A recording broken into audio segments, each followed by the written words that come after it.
Nagbabalik na naman ang inyong tagapaglingkod ng mga balita at pawang katotohanan lamang. Naging mainit nga na usapin sa mundo ng social media.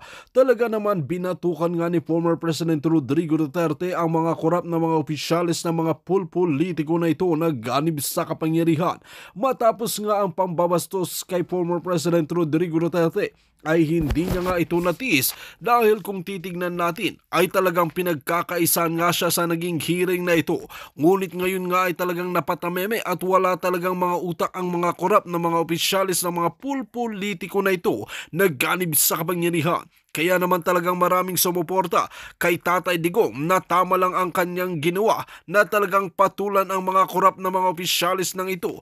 Para nang sa ganon ay malaman ng taong bayan ang totoong ugali at mga kulay ng mga korap na mga opisyales. Kaya naman talagang nanindigan nga si Tatay Digong sa kanyang prinsipyo at mga paninindigan at matapang na sinagot ang mga pulpolitiko na gustong pabagsakin si Tatay Digong. Ngayon pa lamang ay talagang nakikita na natin ang kanyang leadership na talagang tatayuan niya ang kanyang prinsipyo. Kaya naman ikinagulat ito ng maraming netizen na kahit na matanda na nga si Tatay Digong ay may paninindigan pa rin at hindi nga natatakot sa mga korap na mga opisyalis na ito na kahit pa binigyan ito ng matinding babala, kahit pa ito tutukan ng mga baril ay hindi pa rin siya susuko para ipagtanggol ang bansang Pilipinas. Well mga kaibigan, para nga sa karagdagang impormasyon, panoorin nga natin ang buong video. At kung bago ka pa lamang sa akin channel, huwag kalimutan i-click ang subscribe button at notification bell para lagi kang updated sa ating mga bagong video. At para sa sulit viewers natin dyan, maraming salamat sa walang sawang pagsuporta. Know that I died in your... Mr. President, in deference also with the request of the Vice President, concerned lang po siya sa kalusugan po ninyo. And that's the reason why the chairman decided to let you go. Vice President lang naman, di ba siya presidente? Hintay siya kung presidente siya, maniwala tayo. So are you... So, of course, you have 10 minutes. You may proceed. Magandang gabi po, Mr. Chair. Maraming salamat. Magandang gabi po sa ating lahat. Totoo po yun, kanina umaga pa walang tayuan, walang kain, pero chill lang muna po tayo in the pursuit of truth. I'd like to begin with a short manifest. Teka lang, ba't ganyan? Okay, no comments po, no comments. No comments. Okay lang, sige, diretso lang. On the issue of the death penalty. I have to put on record that Akbayan maintains that this is an anti-poor measure. Alam naman po natin na ang karamihan, if not all, ng nasa death row ay laging puro mahihirap dahil hindi nila afford ang mahusay na abogado. Which calls to mind yung mga biktima ng EJK na karamihan ay mahihirap. Kaya nga po marami nagsasabi that the war on drugs is a war on the poor. Since this morning, I was intently listening to the former president.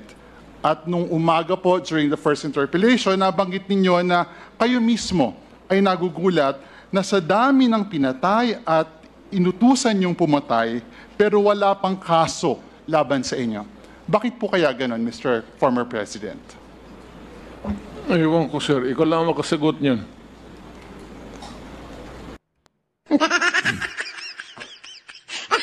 Kung hindi ka ba naman si Raul, tanungin mo yung tao bakit wala kang kaso.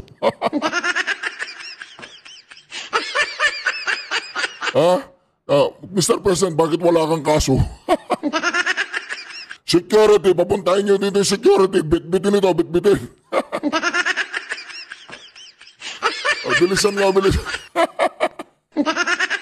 Marami pong salamat for responding, Mr. Former President. I'll now go to my questions, beginning with earlier you have reiterated quite often that you will cooperate. Papayag po kayong maimbestiga at magpaimbestiga sa ICC. Is that right, Mr. President? Matagal ko na silang hinintay, sir. Ako nga ang lilipad na doon kung may pera lang. Sa totoo lang. Mr. Chair, Mr. Former President, the second question is, doon po sa investigasyon na ito sa ICC, papangalanan niyo po ba ang mga miyembro ng Davao Death Squad?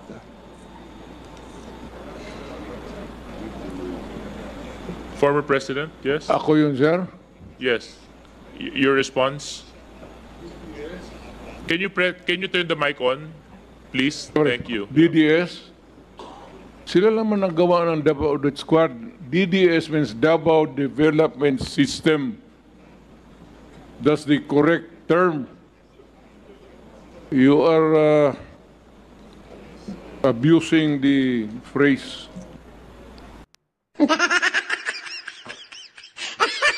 Barbers, wala ka na bang medyo matino-tinong magtanong dito?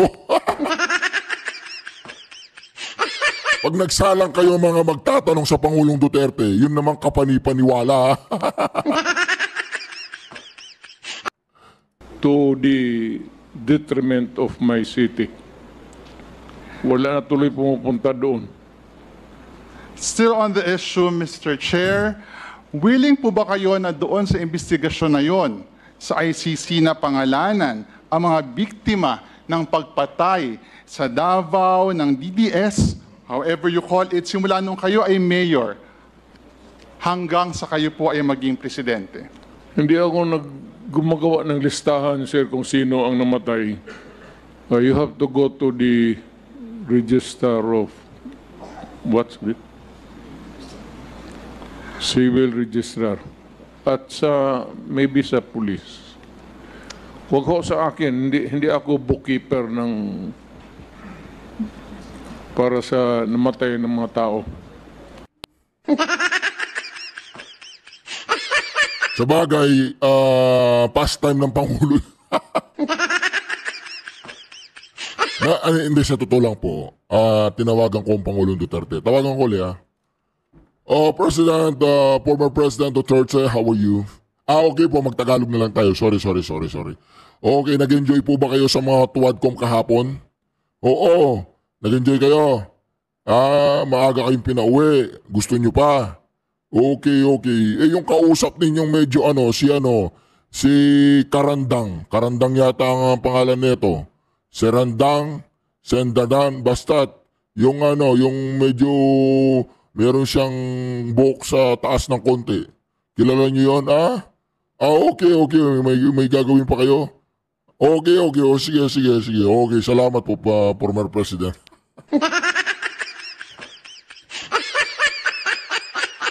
Tuloy. Next question, Mr. Chair, Mr. Former President, willing po ba kayo na doon sa investigation na yon magsalita tungkol sa paggamit nyo sa PNP bilang inyong death squad through the reward system? Yes, I will answer questions about DDS. But I have never said that I am willing to admit the existence of DDS to kill people.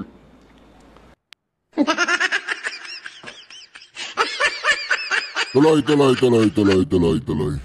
In that investigation, Mr. Chair, Mr. Former President of the ICC, willing po ba kayong banggitin kung sino-sino ang nasa drug war at a drug war watch list ng Malacanang at ng police?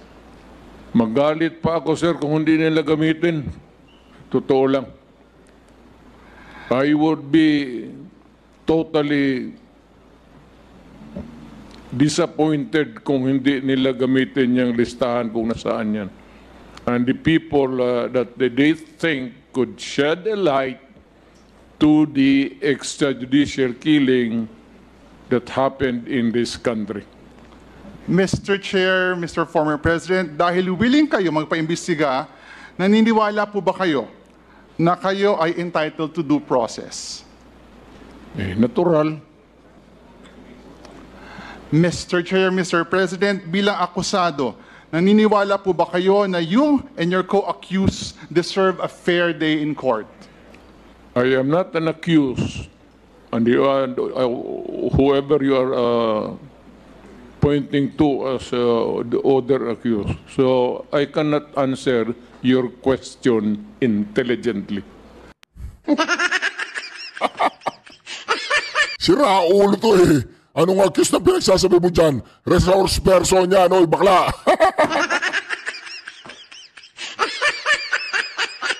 Hindi ba bakla? Oh, sorry. Hindi pala bakla. Okay. Pasensya na po, ha? Karandang, hindi ka pala bakla.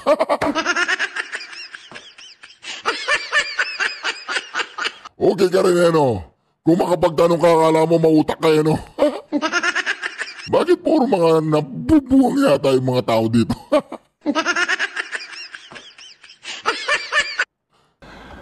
Mr. Chair, Yung bibig mo, ayusin mo. Nakakaloko ka na eh. Ganun lang ba talaga? Normal? Oh, sorry po Karandang. Normal pala. Pasensya na. Sorry. for an intelligent answer to the question, perhaps I'd like to direct this question to Attorney Chel Jokno. Attorney Chel, ano po ang rights of the accused sa ICC? Parehas lang po sa mga karapatan ng isang akusado dito sa atin. The right to fair trial, the right to due process of law, the right to remain silent, the right against self-incrimination, the right to confront witnesses and cross-examine them. Halos magkatumbas po yan. So kung magkatumbas po, kasama po dito, Mr. Chair, Mr. Attorney Jokno, yung... Si Jokno, napapansin niyo po ba si Jokno nangangayayat? Diba? Ang mga taong bitter, yung mga taong bitter, yung bitter dito sa puso, ganyan ang mga pagmumuka. O tingnan nyo, di ba? Yung anak kaya nito nagtino na, pero maganda yung asawa ng anak nito, oh. Yung vlogger, anong pangalan nun? Yung anak niya, yung vlogger, oo, maganda yung asawa, nakapag-asawa na maganda, wala stick, napakaganda ng asawa niya, paano niya kaya natira? Anong pangalan ng anak ni Sel Jokno? Ito, tingnan mo yung mukha ni Sel Jokno. Kamukha niya. Halika rito. Yung pangalan ni Sel Jokno. Yan. Tingnan mo, anong pangalan? Yung pangalan, yung kamukha niyang vlogger. Ayan, tingnan mo. Si Wamos. Sorry, nakalimutan ko yung anak mo si Wamos pala. Hindi niya anak, kamukha lang niya. Sorry naman. Kamukha lang daw po, hindi niya anak. They are innocent until proven guilty. Yes, the presumption of innocence also, yes. Thank you very much, Attorney Jokno. I'd like to end this very quick round of questions with this short manifestation, a reflection perhaps. Medyo nakakabagabag po na yung mga biktima ng EJK ay hindi na-afford nung parehong treatment na makukuha ng mga kakasuhan at kinasuhan sa ICC. Hindi po ito in-afford sa lahat ng pinatukhang, lahat ng nasa watch list. Hindi man lang nakatapak sa korte, hindi nagkaroon ng fair day in court. Nahatulan agad at nahatulan ng guilty. Ito pong mga makakasuhan po, I'm not yet done, Mr. Former President, Mr. Chair. Napakaswerte po. Should the former president face the ICC na hindi niya mararanasan ito dahil makakaranas siya doon ng due process na ipinagkait sa mga biktima ng tukhang at extrajudicial killings. Ito kaya mga Pilipino to, no? Ito si Trillanes, si De Lima, si Awamos, mga Pilipino kaya to. Bakit ICC na sila ng ICC? Kung wala kayong tiwala sa judicial system natin sa Pilipinas, lumayas kayo. Mantakin mo yan. Binabastos ninyo yung hudikatura natin. Ngiwi. Binabastos ninyo yung hudikatura natin dito. We have a functioning judiciary system. English po yun, palakpak, 3 lang. Ano ba naman yan? Napapa-English na ako sa inyo Pasensya na po yung ating mga ka-reaction din. Mga ka-reaction natin, ka-reactos. Pasensya na po kayo dito sa ating guest speaker ngayon. Talagang ganyan lang siya, no? Wala po silang tiwala sa ating judicial functioning system dito. As a matter of fact, ganyan po sila. As a matter of fact. That would be all, Mr. Chair. As promised, I will not consume my time. I will respond by saying, sir, that I'm waiting for the warrant of arrest of the ICC at saan ba, sa Hague ba yan? Hindi pa ako nakapunta doon. Libre yan. Baski nag-handcuff ako, I would be very willing to go there. Anytime. Totoo yan. sa edad ko na ito, I'd rather spend maganda ang prisuhan doon, sir, komportable. Doon na lang ako magtapos ng buhay ko.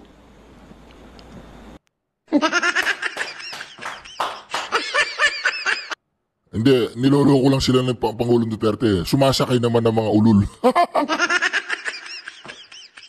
Pagapak po ng pagapak ng ICC doon sa Davao. Alam niyo mangyayari sa ICC. Doon sa Acacia, bibitayin daw niya.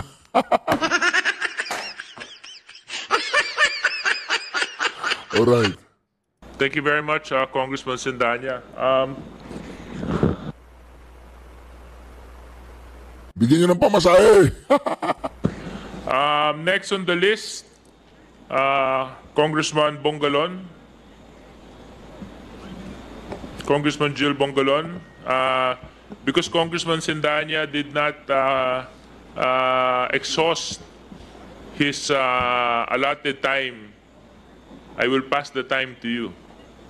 So you have 10 minutes. Thank you, Mr. Chair. Good evening to everyone. Magandang gabi po, former President Rodrigo Roa Duterte, and to all other resource persons. Let's talk about the International Criminal Court. And I guess we have resource persons who are lawyers for the victims of the EG case. And I would like to direct my questions to the lawyers. Based from my understanding, Mr. Chair, the jurisdiction or the general mission of the ICC is to investigate and, if warranted, prosecute individuals who are charged with heinous. I come from a faraway place. It's expensive to travel. Let us have a continuous hearing, maybe 5-10 days. And each hearing hanggang ako, I'm good until 2 in the morning. I demand that kind of, kasi probinsyano po ako, hindi naman ako mayaman. Every time that I am summoned there, it's a expense. Hotel, pati aeroplano. Ngayon ko Sa tagpong ito, mga kareaksyon, pinipilit po siyang lumayas na dito sa Kongreso, kaya lang ayaw niya. Dahil daw yung anak niya, Vice President pa lang, so hindi niya pinapakinggan. Pag naging Presidente na raw. Ganyan po kalupit ang ating Pangulong Duterte. Panoorin po ninyo. Sige tayo dito pa, ganon. Mamuluwi ako. I am living on my retirement pay. Wala akong negosyo. Tanungin mo kahit sino sa dano. Wala akong outside source except my retirement pay. Ngayon, kung ganito tayo palagi, mamamlubi talaga ako. So mabuti pa, diretso tayo until kingdom come, until this committee will come to a logical and right decision. Hindi pwede yung magpatawag na kayo ng ano-ano tapos anong oras. Expensive yan eh. Lalo na sa, mabuti kung mayaman kami. And we have to spend for the hotel. Well, anong Hearing is resumed. Mr. President, inaalala lang po namin ang inyong health. Dahil ito naman po ay hindi pa ho ito ang una't huling hearing na gagawin natin. And we wanted to make sure na ano ho kayo po ay healthy. It would be great for the people to know that I died in your... Mr. President, in deference also with the request of the Vice President, concerned lang po siya sa kalusugan po ninyo. And that's the reason why the chairman decided to let you go. Vice President lang naman, di ba siya presidente? Hintay siya kung presidente siya, maniwala tayo. So are you okay? And can we proceed, Mr. President? Until kingdom come. Okay, thank you, Mr. President. Okay. Now, the parliamentary status is that before we went on break, Congressman Jill Bungalon has asked a question to the lawyers who are Wala, hindi mo yan mapapaalis dyan kasi gigil na, naiinip siya sa Davao. Sabi niya kay Sarah, anak, ano sinasabi mo sa kanilang hindi ko kaya? Kaya ko to, sige, diyan ka lang sa likod, basta't bakapan mo ako. present and our resource persons as well. Now, would you can continue, Congressman Bungalon? Thank you, Mr. Chair. I'm already, let's end with the discussion of the jurisdiction. I just would like to ask some status of this case pending before the DOJ. Ngayon po, nasa case build-up stage siya. Pero ano po ito, no? Open and shut case ito dahil yung ibang involved dito na akusado ay actually na-convict. So they will just be using the same set of evidence. Pero this time, it will include ito na mga ibang mga personalities na hindi nasama dun sa unang kaso, Mr. Chairman. And aside from Mr. Chair, may I interrupt? If this is an open and shut case, why is there a build-up until now? Dahil Nagmamakawa ako sa Diyos na i-file na. Dispense with the investigation, file the case in court. darating po tayo dyan, Mr. Chairman. Pero ito po, no, buti nga yung anak niya na drug lord at saka yung ano niya, son-in-law That ay would be, I take exception to that statement, Mr. Chair. Please, It is not fair. And it's my opinion. mischievous It's my statement. opinion. Ikaw nga, pinapapatay mo yung mga suspected. session suspended. Wala ka na. Ano? Saan eh? Bastos binabastos po ni Trillanes. Binabastos po dito ni Trillanes, siyempre, yung mga huwadcom na yan na ayaw nilang magpahalata ngayon. Siyempre, kailangan nilang magalit kay Trillanes. Abnormal ito. Ang dami nyo pwedeng gawing mga normal na tao na dadaling dyan. Mongoloid pan dinala nyo. Diba? Tingnan mo, kung normal kang tao, hindi mo gagawin yan sa former President Trillanes. Kaya tinatawag ka nilang Trililing. ang mahirap kasi dito sa Quadcom, ang mahirap po dito sa Quadcom, magdadala-dala sila ng taong mga reject. Kaya ngayon, hindi nila alam kung paano nila disiplinahin dyan. Siyempre magpapakitang gilas ngayon si Akop para hindi mapaghalata, Kasi sobra ng pambabastos sa Pangulong Duterte. Diba? Tingnan mo. Saan eh? Huwag kang mag-arte rito ng ganyan. Diba? You do not provide. Diba? Pinatay yung mic kasi alam po ninyo, para lang makita ng tao na pinagbabawal ni Akop. Kasi hindi na nila makontrol yung bibig ni Sunny Boy kasi nga bitter sa mga Duterte yan. Diba? Diba? Nagsasalita si Akop, diba? Diba? Siyempre ang Pangulong Duterte makakalman yan. Pero yung sa likod ng lahat ng yan, magkakasama yung mga yan na kugurgur ng Pangulong Duterte. Please avoid calling names. We can conduct this hearing professionally and calmly. So avoid. Dapat pa strike out yung sinabi niyang drug lord yung anak niya. Dapat strike out yun sa record. Diba? Hindi nila ni-strike out yata panggan natin. Calling names para hindi po tayo magkaroon ng sakitan. Hearing is resumed. Congressman Bungalon. Mr. Chair, may I continue with my interpellations? Mr. Chair, with regard to this case filed and pending before the Department of Justice, I just would like to ask the complainant, former Senator Trillanes, I think it is safe to assume that before you filed the case, you conducted your research. Would that be correct? Yes, Mr. Chairman. Doon pa lang sa Senado, nag-imbestiga na po kami. At lahat po ng nakalap namin na impormasyon doon, plus yung mga ginamit ng prosecution sa paglilitis ng kaso, yun po ang included. At maliwanag po yun, no?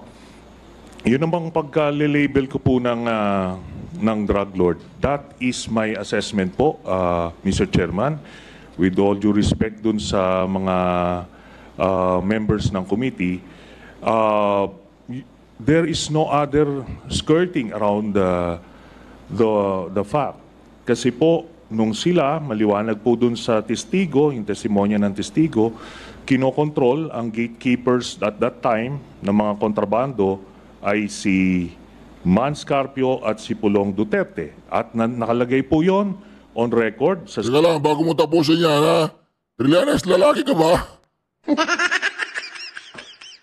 Tanong lang, ang tabil ng dila mo eh. Lalaki ka ba? Ha? Tanong lang sa'yo, ayaw mo ng burat ha? Hindi, joke lang po yun. Pasintabi po sa mga ano dyan.